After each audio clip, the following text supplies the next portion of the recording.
I spoke with Axel Bruns, Professor of Media and Communication from the Queensland University of Technology, QUT, who's world-renowned for his pioneering work in social media research. He's developed research methodologies that help us to understand the role Twitter plays in multiple aspects of society. Axel also coined the term produsage with his seminal 2008 work. I spoke with Axel specifically about produsage and the intersection point of social media and media organisations. This whole idea of producers really emerged from the fact that in an online environment particularly, it's actually quite difficult to really think of producers and consumers as distinct categories. It used to be obviously in offline environments that, yes, you couldn't just go and produce a book and distribute it to people and do all of that yourself very easily, or any other type of content. So there were people who were producers, there were distributors, there were consumers, and they were fairly distinct categories. But today that's just no longer quite the same in an online environment. So I can easily generate content, text, images, videos, whatever it is, put them online myself and promote them online via social media, and thereby actually become quite active as a content generator. At the same time, other people can then pick up on that, can share that, use it in some form. And we see that every day in a sense. I mean, we see this on platforms like YouTube, we see it on platforms like Flickr and Instagram for images. We see it, of course, in generic social media with content, with textual content being shared, and more traditionally with blogs as well. So we're at a point there where yes, you produce content, but you're also a user of content at the same time. And in using it, you might even change it. You might actually add to it, or you might add value to it, or add context to it, put it in a different context perhaps as well. So at the same time, and that's the idea of producage, at the same time you're both the producer and the user of content, and the two really blend into each other. And that's then what I call the producer. Social media are a really universal sort of form of producage, if you like. Not everything that happens on social media is producage, but around specific themes and topics and interests and ideas and issues, you get people interacting with each other, for instance, to share information and together collaboratively kind of build up their knowledge about something that maybe right now is going on in the world.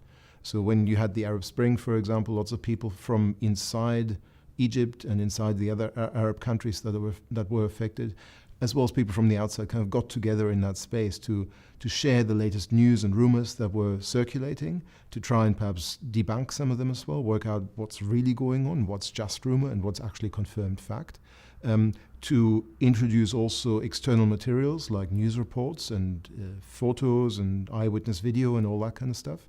And so all of that kind of circulated and was shared amongst people.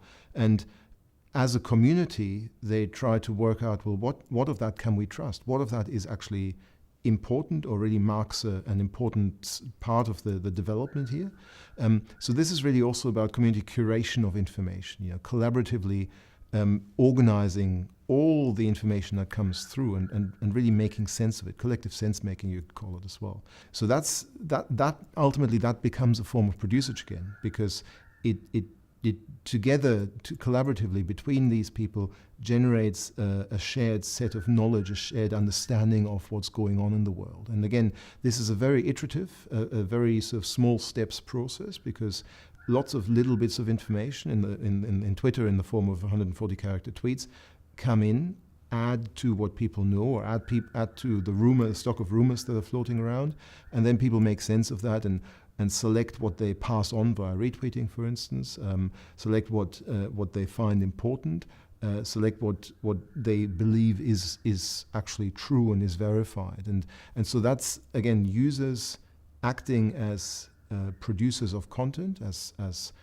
developers of a shared set of knowledge. A lot of what producage tends to focus on cultural production. There are other forms of producage, as in open source software development, for instance, which by some definition you could also call a form of cultural production, because what's generated there is also a form of knowledge, but a form of codified knowledge in a very specific format.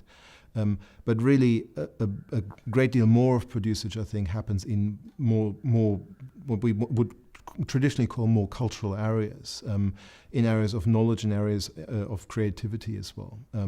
And so that certainly is a form of cultural production, and produsage is very closely linked with that. And I think particularly in social media, really a lot of it is about information, is about entertainment as well, is about creativity. And so where it happens in those spaces where people are together generating content or collections of content as well, curating content, I think a lot of that very, very much is cultural production. You know, the intersection between institutions and the sort of produsage communities that I've talked about is really crucial, because in many ways they complement each other. They work together. Sometimes they work against one another, of course, when they see each other as competitors.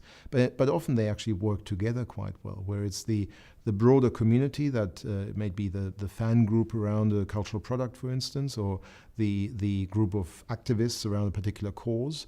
And then you also have some more official organizations that represent the production company for whatever the cultural product is, or the official sort of advocacy body around that cause. And in many ways, they often work together. They often overlap in some form. They can both do things that the other one can't. So there should be normally a useful synthesis between them two, a synergy between both of them. But at the same time, you know, sometimes there's conflict as well, because both want to do something different. And in that case, of course, there may well be a real separation between the two of them, and often some animosity between both of them as well. What Axel points out in great detail is the significance collaborative participation can make to content production and knowledge generation. One might argue this is incredibly important when commercial and non-commercial organisations engage in social media and the creative communities that form in these spaces. This is a critical point of produsage, where social media users are both producing content and using that content in a variety of applications.